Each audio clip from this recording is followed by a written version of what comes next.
JFK conspiracy. Who killed John F. Kennedy? This is the question that Americans have been asking for years. According to Wikipedia, John Fitzgerald Kennedy, the 35th President of the United States, was assassinated on Friday, November 22nd, 1963 at 12:30 p.m. in Dallas, Texas while riding in a presidential motorcade through Dealey Plaza.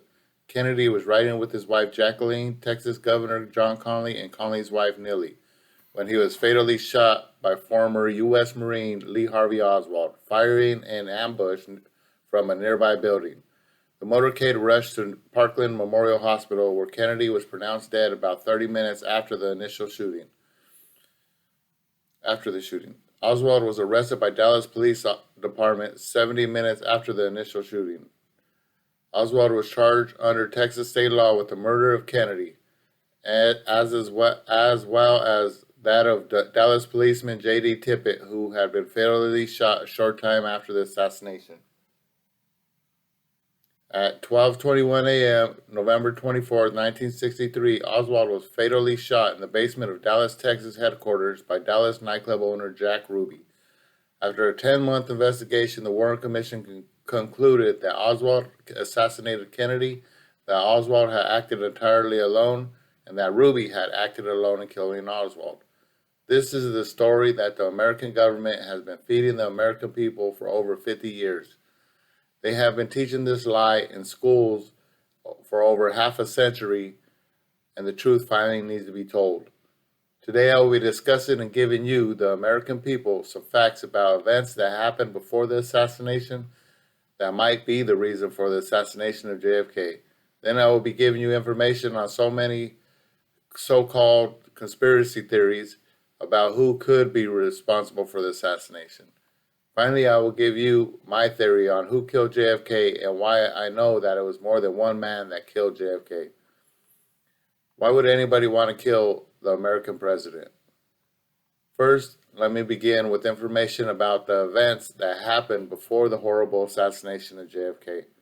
The first event that comes to mind is the Bay of Pigs. According to the website AmericanHistorama.org, the Bay of Pigs invasion occurred on April 17, 1961, when 1,400 CIA-backed Cuban exiles launched a botched invasion at a beach on the south coast of Cuba called the Bay of Pigs. The Bay of Pigs invasion was a disaster. By April 20th, 1961, 1,200 invaders were forced to surrender. President Kennedy, embarrassed and humiliated, had to negotiate a deal with Fidel Castro to release the prisoners. According to the article, How the Bay of Pigs Invasion Changed JFK, JFK felt that he could no longer trust the CIA, along with much of the foreign policy establishment he inherited, including the National Security Council. As a result of the disaster, Kennedy revamped the administration's decision-making process. Most importantly, the focus of decision-making moved from the CIA to advisors the new president trusted, including his brother Robert Kennedy, the Attorney General, and old friend Theodore Sorensen. The CIA and the National Security Council would be consulted, but they would no longer have total sway in the new administration. According to a website, jfklibrary.org, in 1961, the deteriorating political situation in Laos posed a serious concern in U.S. foreign policy when President JFK took office. He rejected a variety of proposals to send American forces and concluded that a negotiated settlement with the Soviet Union and other interested parties was the best he could achieve. A 1962 peace conference in Geneva produced a declaration on the neutrality of Laos and a three-part coalition government divided between pro-America, pro-communist, and neutral factions. These are just a couple of events that happened leading up to the assassination of JFK. Who had the resources and the power to pull off the assassination of an American president and get away with it? While there are many theories of who is responsible for the assassination of JFK, according to the website bugspace.com, you have the Lyndon B. Johnson conspiracy. A poll by Gallup in 2003 indicated that nearly 20% of Americans suspect suspected Vice President LBJ of being involved in the assassination of JFK of Kennedy for political gain and power. The Warren Commission also accused LBJ of plotting the assassination because he feared that he would be dropped from the Democratic ticket for the 1964 election. LBJ and JFK apparently had words the day before the assassination. Lyndon also played a big part in JFK going to Dallas in the first place. The mob conspiracy. The Kennedys were no stranger to crimes. In fact, many believe that the mafia helped JFK steal the election in 1960 by securing the votes in key states of Illinois. Some even believe that the mob was working in collusion with the CIA to carry out the Kennedy hit. In a 2003 interview with James Files told his story of the Kennedy assassination. In the spring of 1963, Files was approached by Nicoletti, who told him that they were going on a drive. On this drive, Nicoletti told James of a plan to assassinate President Kennedy. According to James, the plan had come from the CIA and Ghanakana, and Nicoletti was chosen to carry out the plan. James went to Dallas a week before the assassination. A day before his arrival at the Lamplighter Hotel in Dallas, Lee Harvey Oswald arrived at the hotel. Oswald and James shared the same controller, David Atlee Phillips, who was a CIA officer. James claims he chose a grassy knoll as a shooting location and wore a reversible jacket to look like a railway worker and stored his weapon in a suitcase.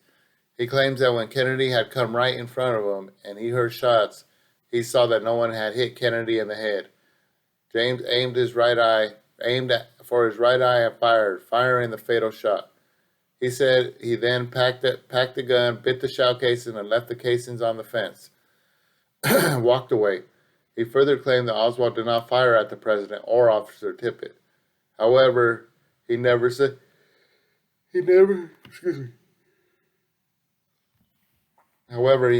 who killed Tippit. JFK's father had worked with Sam Ghanakana in the bootlegging industry during the Prohibition. Sam was supposed to testify about his role in the CIA assassination plot in 1975 when he himself was assassinated. The Russia conspiracy. Obviously, there were tensions between the two nations with the Cold War. Oswald had tried to defect the Soviet Union before. Some theorized that Oswald could have been acting as a KGB agent. CIA conspiracy.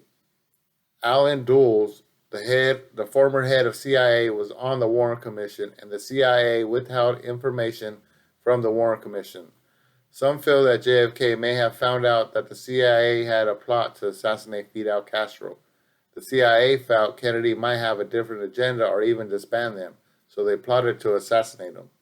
Another possible CIA motive was that after the failed Bay of Pigs invasion into Cuba, CIA underwent personal changes at the head of Kennedy, which may have upset them. Cuban government conspiracy. Some intrigued scholars keep on asserting that Fidel Castro requested the death of Kennedy in reprisal for the CIA's past endeavors to kill him. There are many of these are just some of the theories that are out there. These are just some of the theories of what happened and who might have overseen the assassination. There are many more theories out there, but these are some of the most popular theories. What would America look like today if JFK were not assassinated on that sad day of November 22nd, 1963? I think the best breakdown on who killed JFK is in the movie JFK. This movie shows all the different ways on who could have killed JFK and who had the power to cover it up.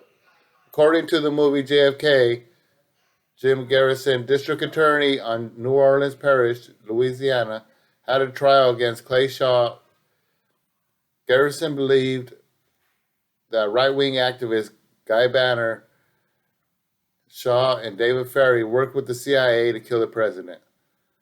It was also rumored that Kennedy wanted to dismantle the CIA for the Bay of Pigs incident in Cuba, giving a speech on April 21st, 1961, saying he wanted to splintered the CIA into 1,000 pieces and scattered it into the wind. During the trial of Shaw, Garrison was able to make a strong point in his magic bullet theory. Garrison took note of how the Warren report claimed that one of the 3 bullets fired missed. The last bullet fired clearly hit Kennedy directly in the head, as seen on the famous Zapruder film. I believe that the Warren report is incorrect in saying that Oswald acted alone in the shooting. I find it very unlikely that Oswald would have been able to get off 3 shots in what the Warren report states 7.1 to 7.9 seconds. Even if he was able to reload the rifle that fast, it would have taken him longer to take aim again. Based on the allegations of James Files, I believe that it was the Mafia, the CIA, and the anti-Castro right-wing activists Garrison mentioned, Clay Shaw, Guy Bannister, and David Ferrie, were all involved in the assassination. Ruby was a perfect man to kill Oswald. He had a pulmonary embolism and died on January 3rd, 1967, so he already knew he wouldn't spend the rest of his life in jail. He would die. He would die. That's according to Jack Ruby in his biography. I strongly believe that James Files and Charles Nicoletti were asked by the CIA to assassinate the president. James Files was currently serving a 30-year jail sentence for attempted murder of an officer at the time of his interview, so I don't think he had anything to lie about. I believe that Shaw, Bannister, and Ferrie's job was to provide the weapons and find someone to frame, and they chose Lee Harvey Oswald, who was a perfect man to frame. He was involved with the Soviet Union and Cuba, the United States' main enemies at the time. Oswald had also tried to murder Major General Edwin A. Walker, so it would have been easy to believe that he was capable of murdering the president. That's according to the Warren report. Files was standing behind the fence of the grassy knoll, and Nicoletti was in the Dowtex building. When Nicoletti was not able to get off the shot, Files took the fatal headshot. Oswald was caught and repeatedly claimed he was framed and he was a patsy, and the Mafia had Jack Ruby kill Oswald. The CIA was forced to cover it up because even though the Mafia carried out the assassination, the CIA formed the original plan. If they were to further investigate and prosecute the Mafia members that committed the murder, that the origin of the attack would have easily be traced back to the CIA. Bannister was already dead. When the word got out through the press of Garrison's allegation, Ferrie became worried. Ferrie was killed by the Mafia to silence him. When Garrison's trial against Shaw failed, the Mafia, the CIA, and the anti-Castro right-wing activists Shaw, Ferrie, and Bannister successfully assassinated President John F. Kennedy. So there you have it. I just gave you, the American people, plenty of the facts of the events that led up to the assassination and theories about who was involved in the assassination of JFK. I also gave you my opinion on who was responsible for the assassination. It is up to you to do your own research and find the truth. Even if we never know who pulled the trigger, I think we could all agree that there was more than one shooter, and that would mean that there was another person or persons involved.